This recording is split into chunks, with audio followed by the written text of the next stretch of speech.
물론이죠. 여기 한국어로 작성한 도입부입니다. 어둠 속에서 희미하게 빛나는 불빛, 조용한 밤의 정적 속에서 소소히 드러나는 그림자들. 사람들은 종종 어떤 이야기가 담겨 있을지 궁금해하지 않나요? 속삭이는 목소리들, 잊혀진 기억의 조각들. 이 모든 것은 설명할 수 없는 신비를 간직하고 있습니다. 어둠의 숨결 채널에 오신 것을 환영합니다. 이곳은 한국의 귀신 이야기들이 생생하게 살아나는 곳입니다. 당신은 단순히 이야기를 듣는 것이 아니다. 잊혀진 영혼들의 차가운 숨결을 느끼게 될 것입니다. 과연 당신은 두려움에 맞서고 어둠 속 깊은 곳에 숨겨진 비밀들을 발견할 준비가 되었나요? 시골에는 이상한 이야기들이 많았고 친구는 그곳에서 자주 겪었던 이야기들을 들려주기 시작했습니다. 그는 어렸을 때 부모님이 시골 집을 팔고 도심으로 이사하기 전 할머니 댁에 자주 가곤 했다고 했습니다. 할머니 댁은 외진 곳에 위치해 있었고 주변에는 사람들이 거의 살지 않아 어둡고 적막한 분위기였다고 해요. 하루는 친구와 그의 사촌이 할머니 댁에서 밤을 보내기로 했습니다. 그들은 대천마루에 나가서 보름달을 보며 이야기하고 있었는데 갑자기 마당에서 이상한 소리가 들리기 시작했다고 합니다. 처음에는 다람 소리인가 싶었지만 점점 더 가까워지는 소리와 함께 누군가의 목소리가 들렸다고 해요. 친구는 무서움이 밀려와서 사촌에게 소리를 들었다고 말했지만 사촌은 신경 쓰지 말고 계속 이야기하자고 하더래요. 하지만 소리는 점점 커졌고 마치 누군가가 다가오는 것처럼 느껴졌습니다. 결국 친구는 사촌에게 이 소리를 듣고 있다는 사실을 강하게 알렸고 둘은 어쩔 수 없이 대천마루를 내려가 마당으로 나갔습니다. 그러나 그곳에는 아무도 없었고 달빛 아래서 공기만 쏠렁하게 흘렀다고 합니다. 다시 대천마루로 올라와 두 사람은 무서운 기분을 떨치지 못하고 불을 켜고 서로 이야기를 나누었죠. 그때 마당 쪽에서 다시 소리가 들려왔고 이번에는 더 분명한 목소리로 도와줘라고 외쳤다고 해요. 친구는 이 이야기를 하면서 떨리는 목소리로 그 순간의 공포가 아직도 생생하다고 말했습니다.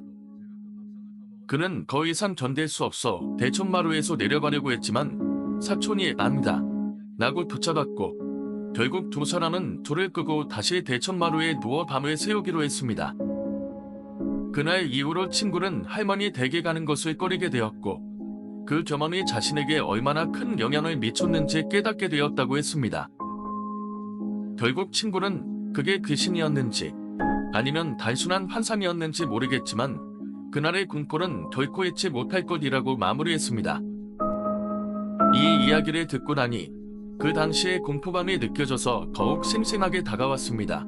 이야기를 나누며 친해지려 했다고 합니다.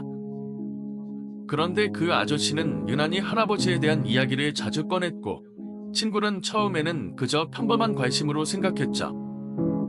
하지만 점점 이상한 점들이 느껴지기 시작했습니다.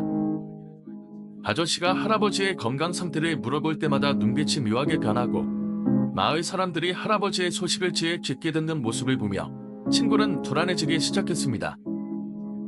특히 할아버지의 상태가 악화될 때마다 그 아저씨가 더욱 자주 찾아오는 것 같았어요. 그러던 어느 날 할아버지가 병원에 가셔야 하는 상황이 생겼습니다. 친구는 이웃에게 부모를 첨예 병원을 가기로 했고 그 아저씨도 함께 가겠다고 나섰습니다. 병원에 도착했을 때 아저씨는 의사와 상의하는 동안 친구에게 무슨 이야기를 꺼냈습니다. 할아버지께서 얼마 남지 않으셨지?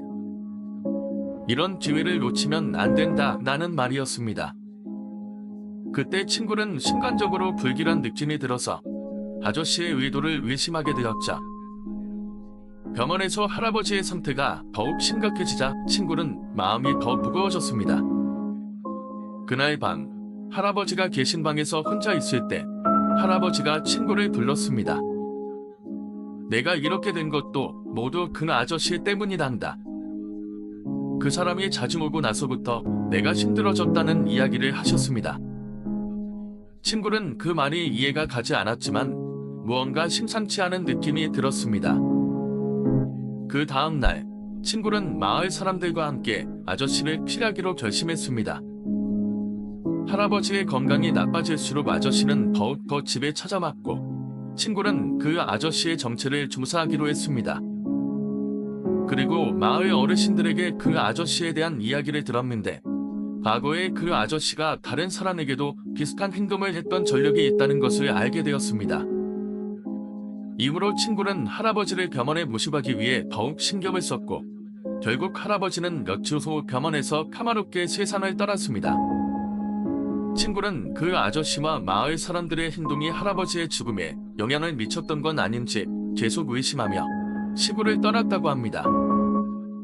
이 일로 인해 그는 사람에 대한 경계심이 더욱 짙어졌다고 하더군요. 돈도 많고 권력도 있어서 마을 사람들의 관심을 한몸에 받고 있었던 것도 큰 영향을 미친 것 같아요. 친구는 처음에는 이런 분위기가 좀 불편하게 느껴졌지만 점점 이웃들의 친절과 관심에 익숙해지기 시작했습니다. 하지만 시간이 지나면서 상황이 이상해지기 시작했습니다. 아이들은 여전히 친구에게 귀를 언급하며 친근하게 대했지만 친구는 그저 친구의 아버지와의 관계를 이유로 특별한 대우를 받는 것 같아 어색했습니다. 특히 귀가 자주 친구에게 다가와서는 내 아빠가 너를 좋아한대다며 웃는 바람에 더욱 곤란해졌다고 합니다. 친구는 그런 말을 듣고는 당황해서 그런 거 아니야 라고 대답했지만 아이들은 그걸 농담으로 넘기지 않았고 오히려 더 흥미로워하는 분위기였습니다. 친구는 집으로 돌아가는 길에 이웃들이 계속 그 지제를 언급하는 걸 보고 불안감을 느꼈습니다. 특히 아저씨가 친구의 할아버지를 언급할 때마다 뭔가 음산한 느낌이 들어서 할아버지의 명성이 이런 식으로 이용되는 것이 싫었어요. 결국 친구는 그 마을에서의 생활이 점점 힘들어지기 시작했습니다. 학교에서도 귀와의 관계가 소문으로 커지고 주변 친구들은 계속해서 그런 농담을 던지며 놀렸습니다. 친구는 자신이 그 마을에 어울리지 않는 듯한 기분이 들어서 결국 부모님에게 이야기하고 다시 도심으로 돌아가겠다고 결심하게 되었죠. 이런 일로 인해 친구는 마을을 떠나고 귀와 그 아저씨와의 관계가 더 이상 불편해지지 않기를 바랐습니다. 결국 친구는 시골에서의 경험이 자신에게 큰 부담이 되었음을 깨달았고 사람들과의 관계를 바라보는 시각이 바뀌었다고 말하더군요. 친구와 귀는 짝을 지어야 했고 모든 아이들이 서로를 파트너로 삼는 동안 친구는 점점 더 불편한 기분이 들기 시작했습니다. 처음에는 단순한 우연이라고 생각했지만 시간이 지나면서 그 분위기가 점점 더 확고해졌다고 합니다. 특히 축제 준비가 진행될수록 친구는 귀와 함께 활동하는 시간이 많아졌고 주변 친구들은 그 둘이 항상 붙어 다닌다는 이야기를 계속 퍼뜨렸습니다. 친구는 귀와의 관계가 단순한 우정으로 여겨지기를 바라면서도 사람들의 시선이 그를 압박하는 듯한 기분이 들었다고 하네요. 또한 체육 시간에 귀와의 짝이 정해지면서 친구는 이 상황이 자신에게 부담이 되고 있다는 것을 깨달았습니다. 다른 친구들은 자신들의 파트너를 찾으며 즐겁게 지내는 반면 친구는 귀와 함께하는 것이 마치 의무처럼 느껴져서 점점 더 괴로워졌습니다.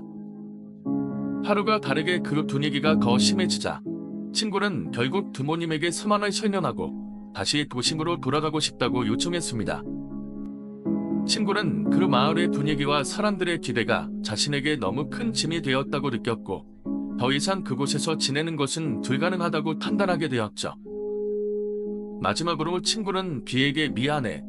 나도 너와 친해지고 싶지만 이건 나에게 너무 힘들어 라는 메시지를 남기고 마을을 떠났다고 합니다. 그런 경험이 친구에게는 많은 것을 생각하게 했고 사람들과의 관계에서의 압박감을 더욱 깊게 느끼게 해주었죠.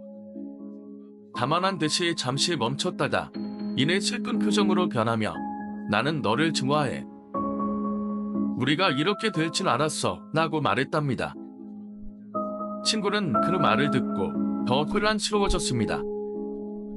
귀가 정말로 자신을 좋아한다고?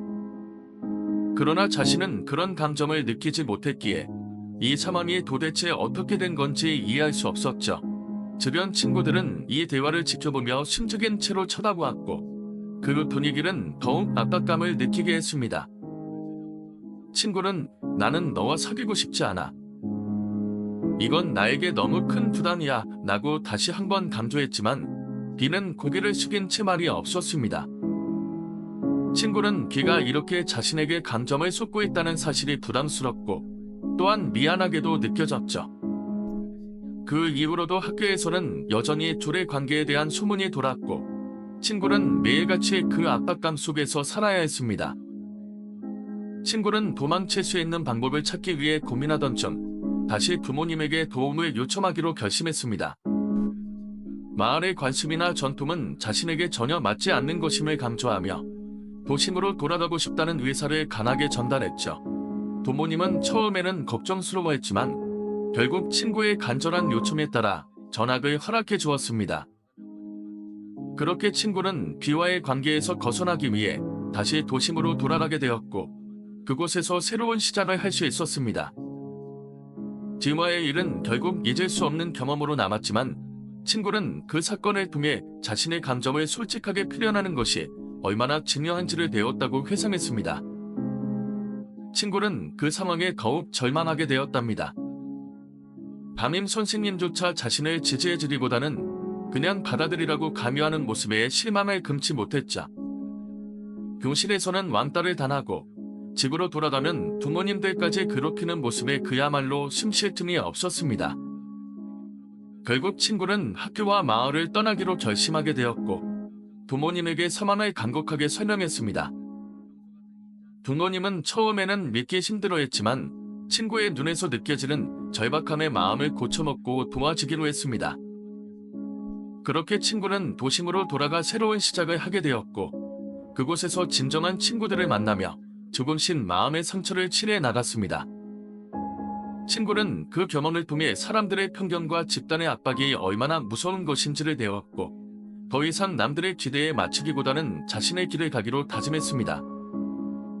그리고 나중에는 자신이 겪었던 일들을 다른 이들에게 이야기하며 그들도 자신의 목소리를 내도록 격려하는 활동에 참여하게 되었죠. 그렇게 친구는 아픈 기억을 딛고 성장하게 되었습니다. 하며 친구는 고개를 떨궜습니다. 그런 과거를 겪은 후 그는 언제 어디서나 주목받지 않으려 했으며 살고 있다고 했죠. 자신이 괜찮아졌다고 믿고 싶지만 그때의 기억은 여전히 그의 마음속 깊이 남아 있었습니다. 새로운 환경에서 친구는 천천히 회복해 나갔지만 가끔씩은 그 마을 사람들의 시선이 느껴지는 듯한 기분이 들곤 했습니다.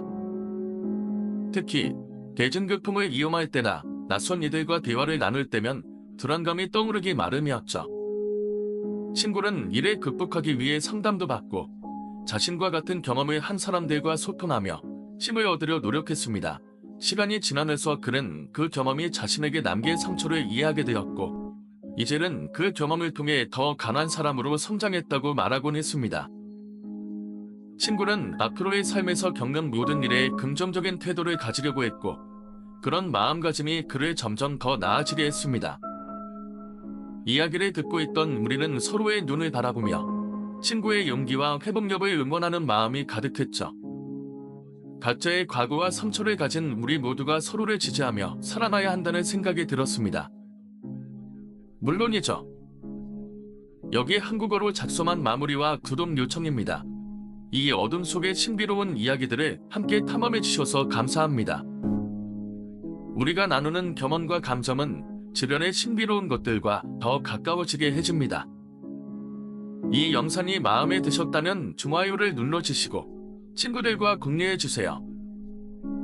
아래 댓글란에 여러분의 생각과 느낌을 남겨주시면 정말 감사하겠습니다. 다음 흥미로운 이야기를 놓치지 않으시려면 어둠의 숨결 채널을 구독해주세요. 여러분과 다시 만날 날을 기대합니다. 다음 이야기에서 뵙겠습니다.